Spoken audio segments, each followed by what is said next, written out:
What's new about the new Tesla Model 3 performance? Well, in this video, I'm going to tell you by talking you through all the key changes, as well as seeing just how quick it is by testing its performance and seeing if you can be a hooligan in the car. Now, this thing, it's a bit odd, you see, because Tesla constantly update their cars. They're not like normal manufacturers when they release a new one each year. And it's sometimes really hard to keep up with all the different mutations. In that way, the Tesla Model 3 is a bit like coronavirus. So I better stay at least 2 meters away from it. Anyway, I'm Matt Watson, and you're watching CarWow. Let's start this video by talking about the price. So the entry-level Tesla Model 3 Standard Range Plus, which is rear drive only, kicks off at £43,500, though you get a £3,000 government grant for EV vehicles to go against that price. So around 40 grand. However, this Model 3 Performance is £57,000, and because it's over 50 grand, you don't then get the £3,000 off from the government. It's a bit mean, isn't it?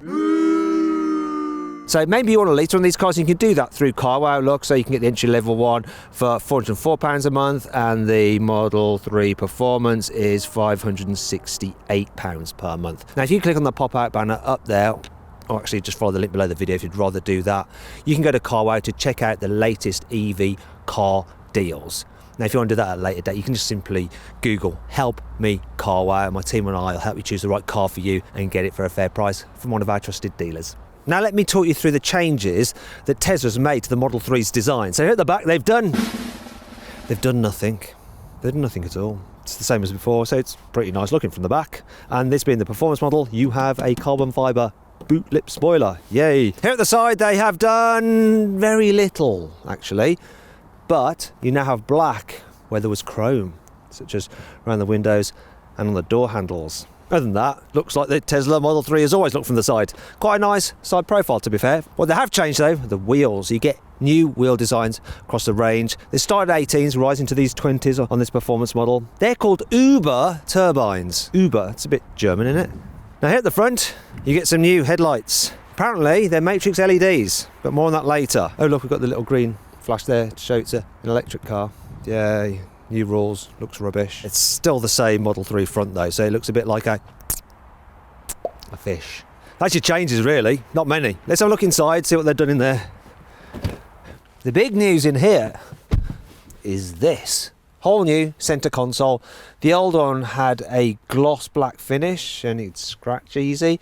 Also the cubbies were a bit fiddly, whereas now it's all very good. Look at this, nice and slidey, and you can see there's two USB-Cs now, not normal USBs. Fit 2 big bottles in there. Look, that's how big it is in that cubby hole.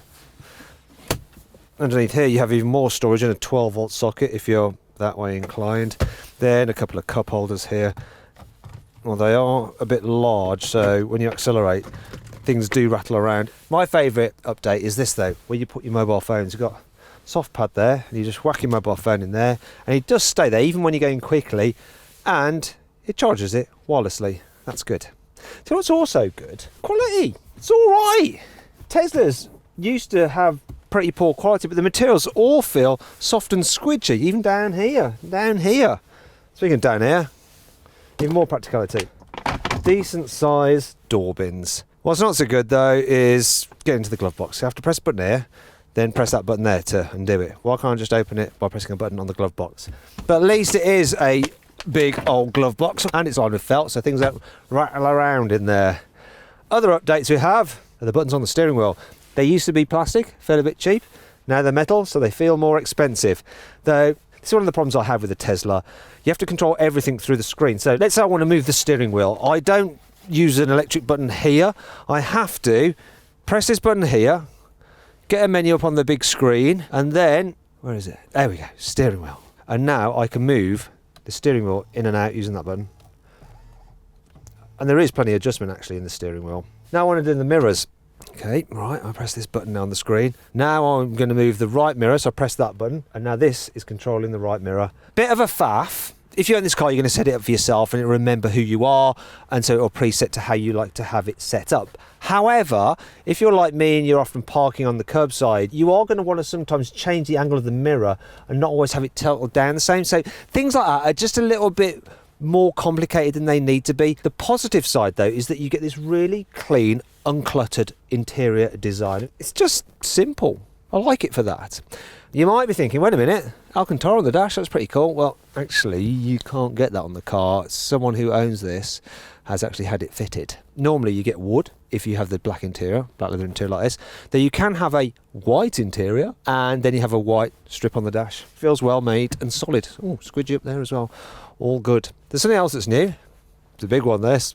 A magnet holds this on. Look, so it's not clipped in. It's just like that. Woohoo! Anyway, I should talk about this screen, right? Because it is the centerpiece of the interior of this car.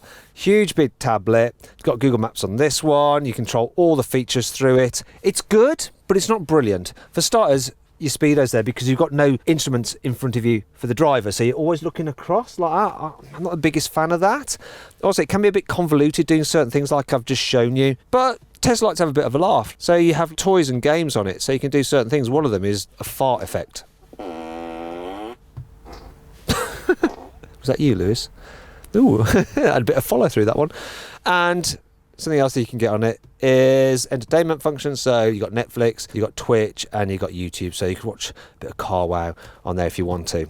Overall though, I do like this interior.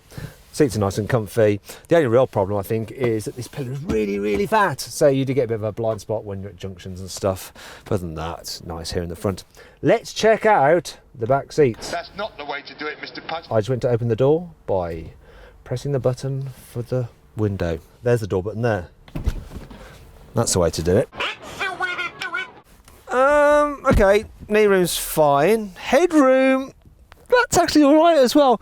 And it's really nice having this glass roof, which is standard. Shame there's this bar here. It'd be good if it was just one long piece, but it is nice. It extends over the back of the passengers as well. There is one problem though.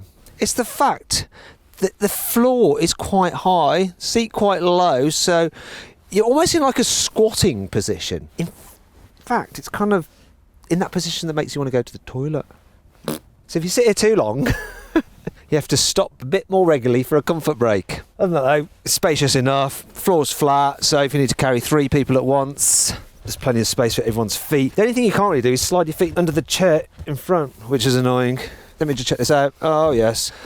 Armrest, which is sport by having cup holders which aren't covered, so it's not that comfy to put your arm on it. Well done, Tesla. Another thing that's annoying is this, look. That's as far down as that goes. Rubbish. At least you get decent sized door bins, some pockets here, a couple of USB-Cs there. Anyway, let's go check out the boot of the Tesla Model 3. Open boot. You can fit in 6 carry-on size suitcases. Look, I'll show you this. The load lip isn't very big, so it's quite easy to slide things out, which isn't bad for a saloon. Look at all that. Under here, loads of room. Fairly decent sized boot, big opening. If you need to fold down the seat to carry long items, you've got to go back here and you can fold it down. There we go. Now, once you've done that, yes, you can carry longer items, but you're always restricted by this saloon body style. It is easier to load big items into the hatchback Polestar 2. Now, boot, close, will you? Good boot. Right, let's check out the front boot. Being an electric car, you have some more storage here in the front. So, front boot, fruit, gone fruity, open. Okay, so obedient this car, it's really good. Yeah, I mean, stupid. It's being controlled by the owner, Richard Simons, over there on his phone. You can control lots of the car on your phone, even if you're in another country. Clever. Anyway, front boot. It's big enough to hold more than your emergency Tesla kit. You can actually fit another carry-on size piece of luggage in there if you want to. But this is one thing they have changed for this latest version of the Model 3, which isn't for the best. This used to be lined with carpet, stop things sliding around or rattling about. Doesn't have it anymore. There's no hooks to hang your bags off either to stop those sliding around. Why have they done that? Anyway, that brings me on to 5 annoying things about the new Tesla Model 3. I really like the design of these alloy wheels, but there's something about them that does my head in. On the right hand side of the car, this blunt part of the design is rotating forwards. But here, on the left hand side of the car, the more curved part of the alloy's blade is rotating forwards. Why don't they just design left hand side wheels and right hand side wheels? Probably to save money. You know how I said at the beginning of the video, these new headlights have matrix LED technology. Now Tesla actually hasn't confirmed that, but rumours are that they are actually matrix LED technology. However, Tesla haven't got around to writing the software to make them operate and blank out part of their beam so you don't dazzle oncoming drivers yet. Now, they may write that software and do an over-the-air update, or they may not. Who knows? There's no lights around the door handles like you get on a Model S, and now that they've moved them from chrome to black, you just can't see them at night, so you're like stabbing around the door trying to find it in the dark. As standard, the car has an automatic cruise control system, which is a radar to keep you a safe distance from the car in front. It'll automatically brake and accelerate and steer to keep you in lane. The only problem is that when you indicate to actually change lane, it disengages. Also, it's quite weird how it judges whether you're holding the steering wheel. Sometimes it's a bit too sensitive, and if you're not holding it enough, then it'll disengage. And if you're holding it a bit too tightly and put some pressure on the steering wheel, it will disengage. It's a bit of a faff. You can actually upgrade to full autopilot, which is brilliant. So it'll steer to keep you in lane. It'll even change lanes itself and take you off at a junction.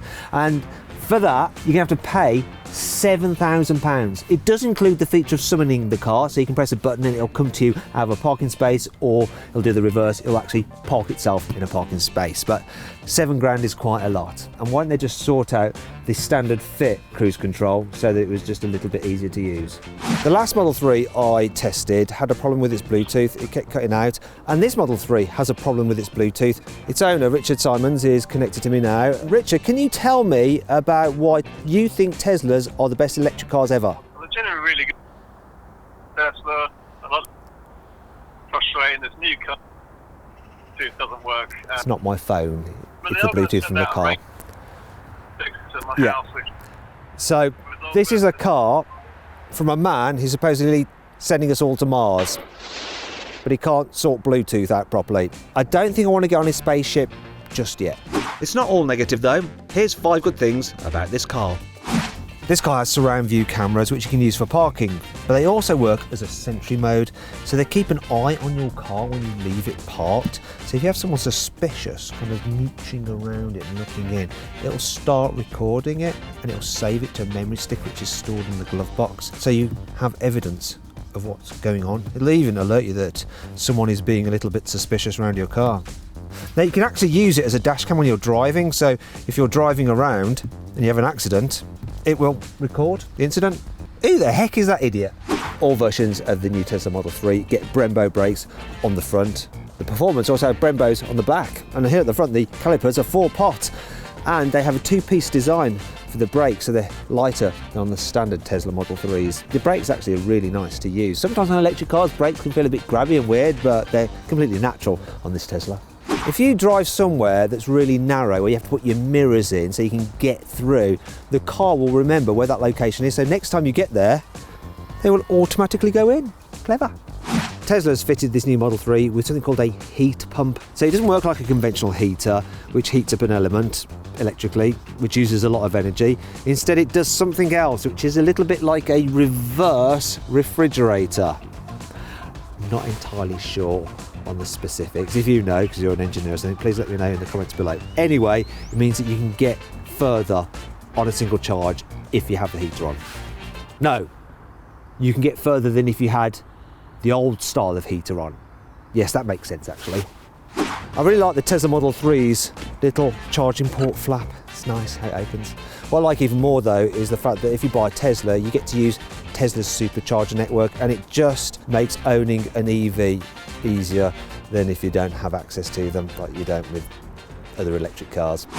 Now let's talk about charging and batteries. You can pretty much charge all Tesla Model 3s from almost empty to 80% full in around 30 minutes at a supercharger. In terms of the choices of power output, the entry-level car is a standard range plus. It has a single electric motor driving the rear wheels that has 296 horsepower and 450 newton meters of torque, and you get a range from that car of 278 miles. Then there is the long range version that has dual electric motors, so one at the back, one at the front, combined 367 horsepower and 510 newton meters of torque. The range of that car is 360 miles. Then there's this performance model, once again, motor at the back, motor at the front, but combined you have 462 horsepower and 639 newton meters of torque. The range of this car is supposed to be 352 miles. But what will they do in reality? Well, do you know what? I've actually taken this car and the entry-level Model 3 for a big range test. I drove them until they ran out of batteries to see how far they'd really go. Now, if you want to see that video, please make sure you subscribe to this channel and hit the bell icon to turn your notifications on. That way, as soon as that video goes live, you'll be alerted. Don't miss out. Okay, let's see how quick this Model 3 performance is to 60 miles an hour. It's supposed to do it in 3.1 seconds, but I got my specialist timing gear down here. Okay, see what it does for real. Battery's warmed up. We've got 200 miles range in it. Should be fine. All I have to do is just floor the accelerator. There's no launch mode in the Model 3 like you get in the Model S, the Model X. But I'm gonna do it. Here we go. 3, 2, 1. One handed as well. That's the 60. 3.29. All right, let's see if we can go quicker. 3, 2, 1. Floor it. That's my launch face. Launch face. 3.29. Yet again. One more time. Launch face. Let me guess. Oh, 3.33 that time. Let's try somewhere else. Do you know what? There was some men about earlier. Whoa!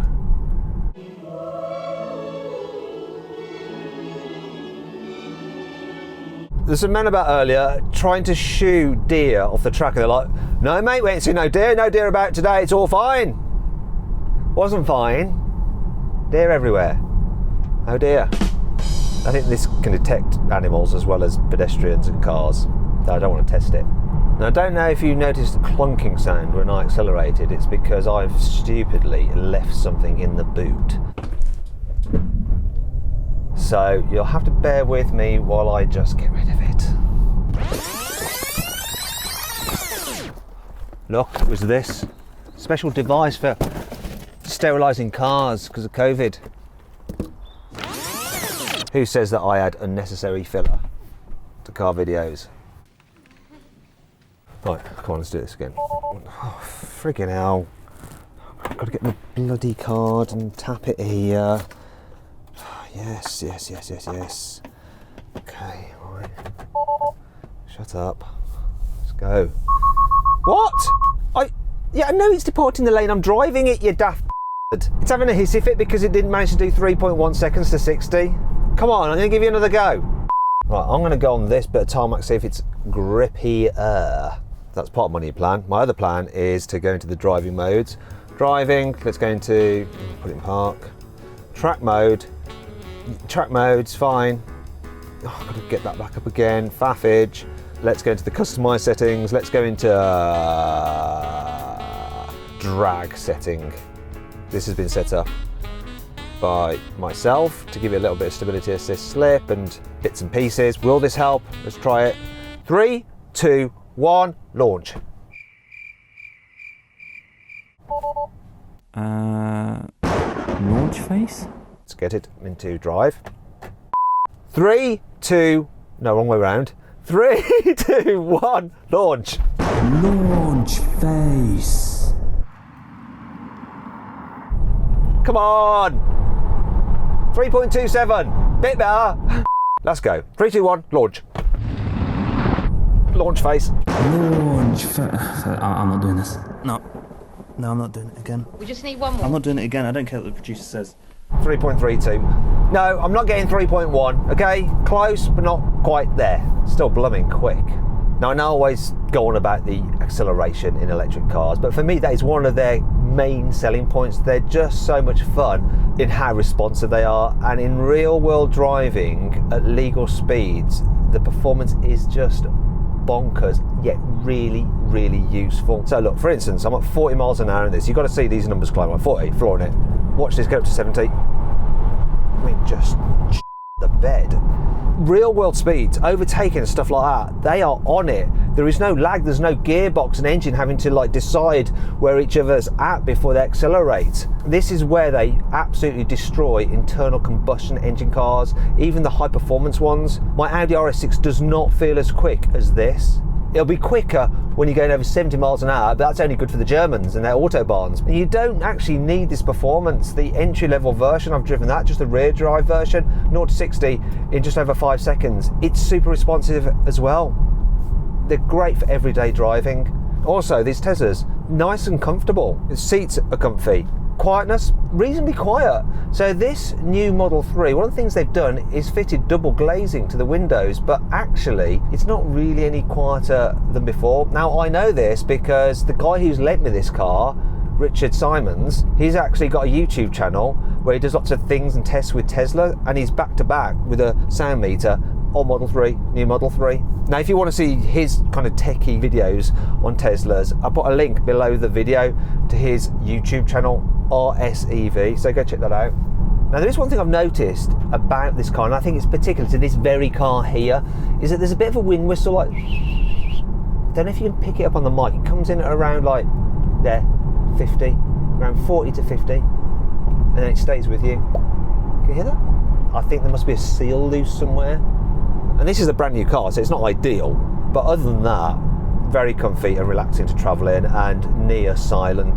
Can't find noise. I'm quite impressed. This is the performance, so you get uprated suspension, it's stiffer, but it still goes over bumps well. Not quite as well as the Standard Range Plus with its softer suspension, smaller wheels, because this has got new wheels. They're slightly heavier apparently by 1 kilogram than the old wheels. Now some people say that that has affected the ride comfort a little bit, so you've got a bit more unsprung mass, 1 kilo per corner, makes the car a little bit less comfy, but you're not really going to notice it. One thing that you might notice is that they changed the tyres on the car. So you used to get Michelin Pilot Sport 4S's, now you've got Pirelli P0s, and the fact of the matter is Pirellis just aren't as good, they don't grip as well. Which is a shame, because it's a really grippy car actually, this Tesla Model 3 performance.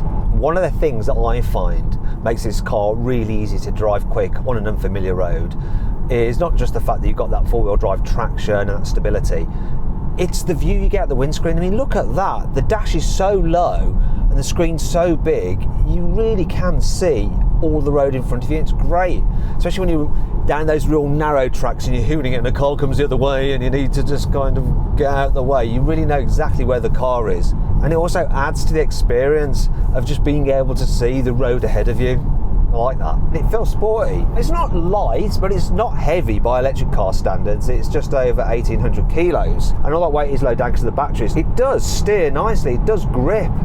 It feels fun. Is it as fun as something like a BMW M3 or something like that? Well, yeah, it's close, you know. They've done a great job on it. Yeah, it doesn't look like a performance car. You just would be none the wiser. The acceleration and the handling is really impressive. It's great to drive.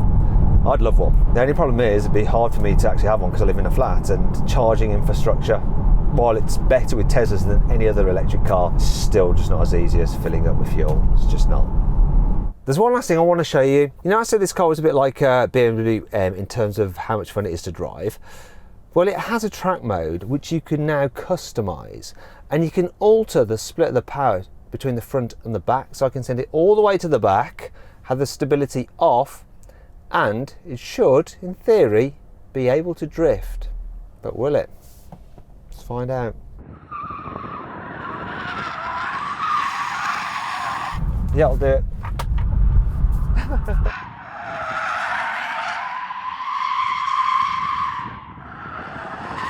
And a Tesla.